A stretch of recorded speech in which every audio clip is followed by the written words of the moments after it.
అత్యంత కీలకమైంది. కార్మికుల ఆరోగ్య పరీక్షలు. ఇది కార్మికులకు ఆరోగ్యం టెస్టులు. ఏది?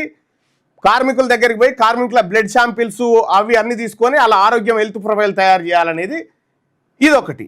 ఈ రకమైనటువంటి 11 పనులు చేయాలని భారత ప్రభుత్వ చట్టం 1996 యాక్ట్ 27 ప్రకారం ఇది చెప్తా ఉంది. సెక్షన్ 22లో సంక్షేమ పథకాలకు సంబంధించినటువంటి అంశం ఇది. ఇవి చేయాలి. మరి తెలంగాణ రాష్ట్రంలో ఏం చేసిరు ఇది ఒక్కసారి చూద్దాం. తెలంగాణలో దీని అమలు ఎట్లా ఉంది? ఈ స్కీమ్ అమలు చాలా పరిశాన్ అవుతారు. 2017 నుండి 2022 మధ్యలో వసూలు చేసిన డబ్బు అంటే నిర్మాణ రంగాల దగ్గర చేసిన డబ్బు ఎంత అంటే 2557 కోట్లు 0.78 కోట్లు.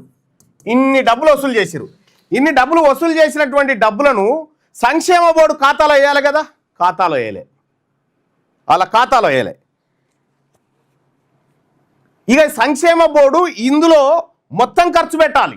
ఇంకా ఏమైనా ఉంటే ప్రభుత్వం కలపాలి. ప్రభుత్వం కలిపి ఈ 2500 5,000 కోట్లు ఖర్చు పెట్టి సంక్షేమం కాంక్షించాలి. కానీ అది చేయకపోగా ఈ 5 ఏళ్లలో 2017 నుండి 2022 వరకు చేసిన ఖర్చు కేవలం 601 కోటి.